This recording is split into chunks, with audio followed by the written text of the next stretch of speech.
Assalamualaikum warahmatullahi wabarakatuh. Halo sahabat, kembali lagi di Senja Islami. Pada kesempatan kali ini saya akan mengisahkan seorang sahabat Nabi, yaitu kisah Ghaziyah binti Jabir dan rezeki ajaib yang datang daripada langit. Penasaran bagaimana kisahnya sahabat? Simak kisahnya berikut ini. Ghaziyah binti Jabir ad-Dausiyah menjalani kehidupan berat dalam mendukung dakwah Rasulullah. Wanita Mekah yang lebih dikenal dengan nama Ummu Syurai tersebut mendakwahkan ajaran Islam di kalangan wanita Quraisy secara diam-diam.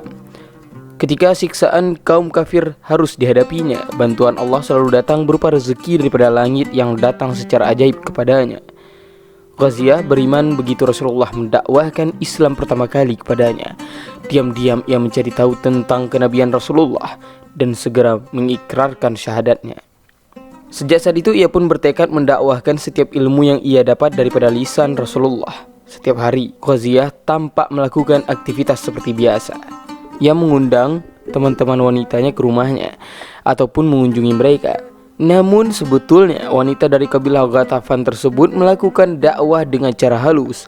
Ia mengenalkan teman-temannya tentang Islam dan kenabian Muhammad. Dakwahnya di kalangan wanita Quraisy semakin berkembang berkat upaya Ghaziyah.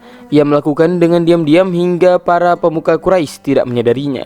Ghaziyah tahu betul jika dakwahnya terbongkar maka ia harus menghadapi siksaan yang mengerikan daripada kaumnya. Nyawa dan hartanya bahkan terancam. Namun ia tetap melakukan dakwah dengan giat tanpa imbalan apapun kecuali pahala. Sekian bulan berlalu.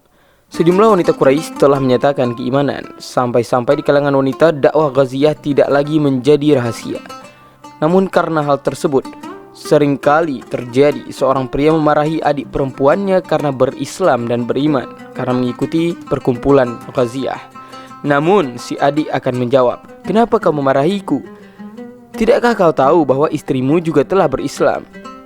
Demikianlah para wanita Mekah satu persatu masuk Islam melalui dakwah Ghaziyah ini.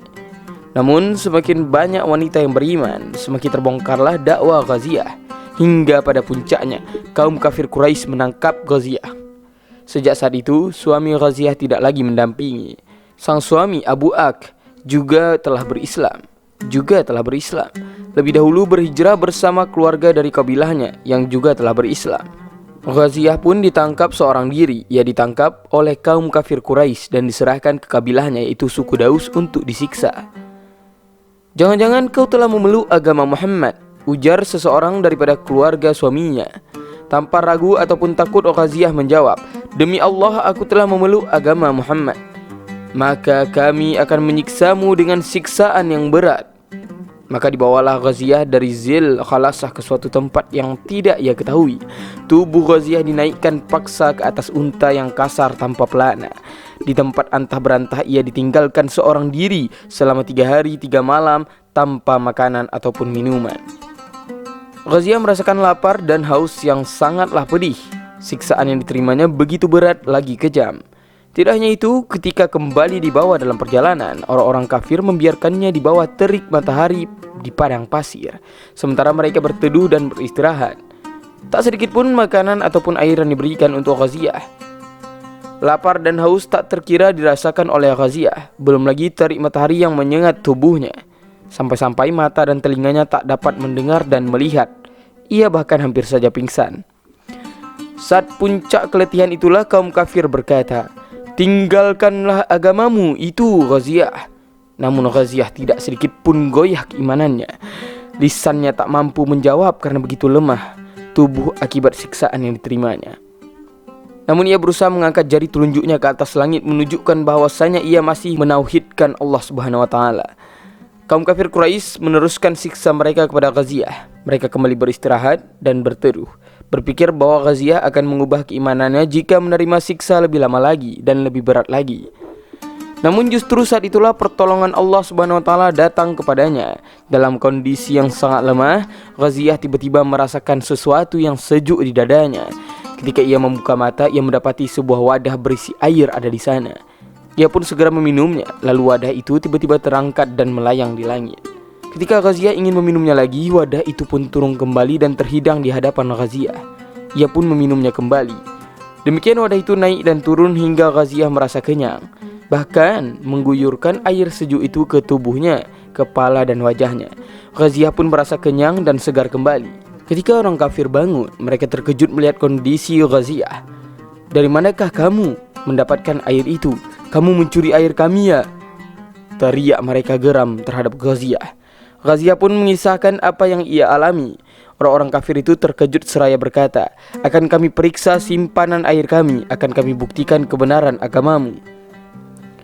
Ketika menilik bekal air mereka, ternyata semuanya tak tersentuh sedikit pun. Mereka pun heran bukan main, wahai sahabat. "Dari mana kau dapat air itu?" diulangi pertanyaan yang jawabannya tak masuk ke dalam akal mereka. "Sungguh itu adalah rezeki dari Allah untukku," jawab Ghaziyah.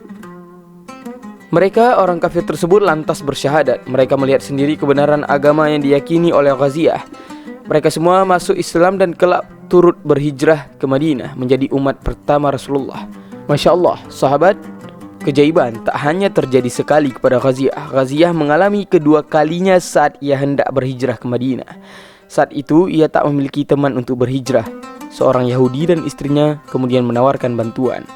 Berangkatlah ketiganya menuju negeri Nabi. Ketika Ghaziyah ingin mengisi wadah bekal airnya, si Yahudi melarangnya dan menyuruhnya untuk bergegas. Ia menjanjikan akan membagi bekal airnya untuk Ghaziyah. Namun nyatanya di tengah perjalanan si Yahudi enggan memberikannya. "Aku tak akan memberimu minum hingga kau memeluk agama Yahudi," ujarnya kepada Ghaziyah. Ghaziyah pun menjawab, "Tidak, demi Allah aku tidak akan menjadi Yahudi selama-lamanya." Dengan kesal, Ghaziyah pun kembali ke atas keledainya dan tertidur di atas hewan tunggangannya itu. Kemudian ia baru terjaga ketika merasakan sejuk di keningnya. Lagi-lagi sebuah wadah berisi air yang ada di hadapannya. Air itu lebih putih daripada susu dan lebih manis daripada madu. Ghaziyah pun segera meminumnya hingga hilanglah dahaganya. Ia bahkan mengisi wadah bekal airnya dengan air tersebut. Setelah itu, wadah ajaib itu pun naik ke atas langit dan menghilang. Di pagi hari, betapa terkejutnya pasangan suami istri Yahudi tersebut melihat wadah minum Ghaziyah yang penuh. Kemudian mereka bertanya seperti hal yang sama sebelumnya. "Dari manakah air ini?" tanya mereka. "Demi Allah, Allah telah menurunkannya dari langit untukku," jawab Ghaziyah.